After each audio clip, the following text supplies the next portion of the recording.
오늘은 역대하 23장 말씀을 가지고 거룩한 혁명이라고 하는 제목으로 말씀 전하도록 하겠습니다. 먼저 1절로 3절 말씀인데 3절을 봅니다. 여호와께서 다윗의 자손에게 대하여 말씀하신 대로 왕자가 즉위하여야 할지니 라고 했습니다. 아달랴가 나라를 다스리는 상황에서 6년을 기다린 여호야다 제사장은 7년째가 되자 용기 있게 결단을 내리고 백부장 5명과 밀약을 맺습니다. 이에 백부장들은 유다의 모든 성읍들을 돌아다니면서 레위 사람들과 이스라엘 각 가문의 족장들을 모아서 예루살렘으로 데리고 옵니다. 여호야다는 요아스가 다윗 자손이 왕이 되어야 한다는 주의 약속을 따르는 정통 왕세자임을 공식적으로 선포하며 옹립을 선언했습니다. 본문이 우리에게 주는 교훈이 있는데 첫째로 하나님의 때를 기다리며 준비하라는 것입니다. 여호야다는 악녀 아달랴의 폭정이 계속되는 6해 동안 외부적으로는 침묵했지만 내부적으로는 요아스를 성전에 안전하게 숨겨 키우고 있었습니다. 그는 하나님께서 일하실 때를 인내하며 기다리는 동시에 그 때를 위해 철저한 준비를 게을리하지 않았습니다. 모세는 젊은 시절에 스스로 이스라엘을 구원하려고 하다가 살인자가 되어서 미디안 광야로 도망치는 실패와 도피를 경험했습니다. 이후에 그는 미디안 광야에서 40년이라고 하는 긴 세월 동안 양을 치며 잊혀진 삶을 살았습니다. 이는 그가 왕궁에서 배웠던 모든 지식과 능력 그리고 스스로 해결하려고 하는 교만과 조급함을 벗어버리고 하나님만 의지하는 겸손을 배워야만 했기 때문이에요. 그의 인간적인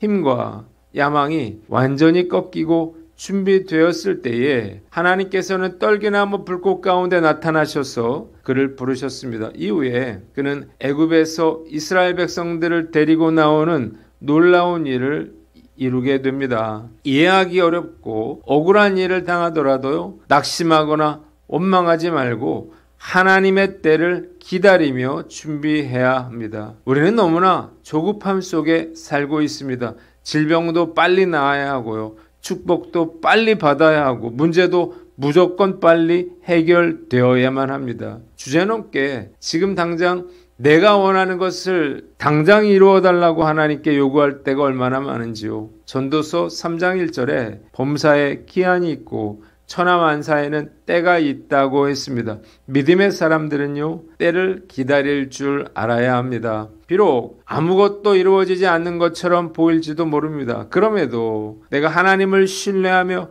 기다려야 하는 것은 하나님께서 일하고 계시기 때문이에요. 하나님은 우리에게 가장 필요하고 적절한 때에 가장 좋은 곳으로 응답해 주실 것입니다.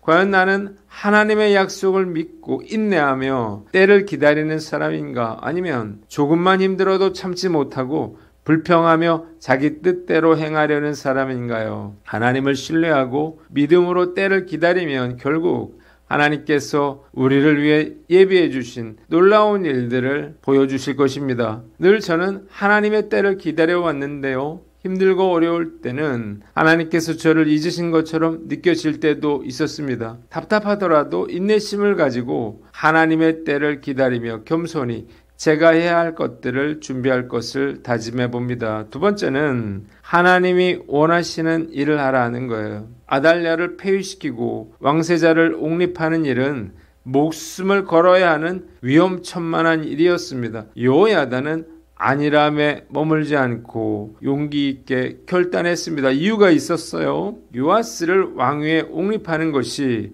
다윗 자손이 왕이 되어야 한다고 하는 주의 약속을 따르는 것이었기 때문이에요. 그가 이 일이 하나님의 말씀에서 비롯된 것임을 천명할 때 지휘관들뿐만 아니라 레위인들, 족장들까지 요아스를 왕으로 세우는 일에 하나가 되어 싸울 수가 있었던 것입니다. 지혜정이나 직장, 관계 등 중요한 결정을 내릴 때 이것이 나의 인간적인 생각에서 비롯된 것인지 하나님께서 원하시는 일인지를 반드시 먼저 확인해야 할 것입니다. 얼마 전 근처 종교부지의 교회 건축에 대한 제안을 받았는데요. 저와 제 행동의 정당성과 용기는 하나님의 뜻을 따르는 것에서만 나온다는 사실을 기억하고 철저하게 하나님의 뜻을 물어야 할 것입니다. 만일 이 일이 제 생각과 욕심에서 비롯된 일이라면, 하나님과 상관없는 일이라면 결코 해서는 안 될 거예요. 이 일이 하나님께서 원하시는 일인지를 철저하게 묻고 하나님께 순종할 것을 다짐해 봅니다. 두 번째, 4절로 11절 말씀인데 9절을 봅니다. 제사장 여호야다가 하나님의 전안에 있는 다윗 왕의 창과 방패를 백부장들에게 주고 그랬습니다. 여호세바와 여호야다가 성전의 요아스를 숨긴 지 7년째 됐을 때 마침내 제사장 여호야다가 아달랴를 제거하고 요아스를 왕위에 앉히기 위해서 거사를 준비합니다. 그는 가릿 사람의 백부장들과 호위병의 백부장들을 성전에 데리고 가서 맹세를 하게 한 후에 요아스 왕자를 보여줍니다. 그리고 요아스를 왕위에 세울 계획에 대해서 다음과 같이 말합니다. 안식일에 당번을 세 부대로 나누어서 왕의 보좌가 있는 왕궁을 호위하게 하고 안식일 비번인 두 부대에는 왕자가 있는 성전을 호위하도록 했습니다. 그런데 성전을 호위하는 부대는 무기가 없었어요. 이때 여호야다는 성전 속에 있던 무기, 즉 다윗이 하다데셀의 신복들에게서 취하여 성전에 보관해 두었던 창과 방패를 꺼내어 무장하도록 했습니다. 이후에 여호야다 제사장이 왕자를 데리고 나와서 왕관을 머리에 씌우고 왕의 직무를 규정한 규례서를 주고 기름을 부어 왕으로 삼으니 백성들이 손뼉을 치며 만세를 외쳤습니다. 본문이 우리에게 주는 교훈이 있는데 협력하여 선을 이룸을 믿고 작은 일에 충성하라는 거예요. 옛날 다윗이 준비해둔 성전의 무기들이 먼 훗날 요아스를 왕위에 오르게 하는 일에 사용되었습니다. 말씀을 묵상하면서 과거에 의미 없어 보였던 것들이 언젠가는 의미 있는 것들이 될 수 있다는 사실을 깨닫게 됩니다. 스티브 잡스가 스탠퍼드 졸업사에서 지금 하는 작은 모든 것들이 미래와 연결되어 있다고 말한 기억이 납니다. 그가 대학을 중퇴한 일, 그래서 서체 공부를 한 일, 애플에서 쫓겨난 일, 이 모든 일이 애플을 이루는 큰 성공 요인이 되었다는 거예요. 그러면서 지금 하는 모든 일에 최선을 다하라고 말했습니다. 맞는 말이 아닐 수 없죠. 크리스천이라면 더욱 그렇습니다. 지금 하는 일이 보잘것없어 보여도 주어진 일에 최선을 다해야 할 것입니다. 언제 어느 시점에 하나님의 나라를 위하여 귀하게 쓰임받을지 알 수 없기 때문이에요. 본죽의 최복희 대표가 이런 간증을 했죠. IMF로 수입 화장품 사업이 망한 후에 그녀는 혹독한 고통을 받았습니다. 빚 때문에 남편은 도망다니고 자신은 정신병원에 입원하기까지 했습니다. 숙대 앞에서 호떡집이 잘 됐지만 단속원들에게 포장마차를 뺏기는 것이 너무나 힘들어 포기하고 외식 컨설팅을 하는 남편 친구 회사에 취업을 합니다. 남편은 컨설팅을 하고 그녀는 부설 요리학원에서 일했는데요. 정신과 약을 먹고 있었기 때문에 요리사 보조와 설거지와 같은 단순 업무만 해야만 했습니다. 살 소망이 없었어요. 아무것도 앞이 보이지 않았습니다. 답답했어요. 일도 잘 못했습니다. 요리사에게 구박을 받으면 매일 눈물을 흘렸습니다. 그리고 이렇게 기도했어요. 하나님, 제가 안 보이시나요?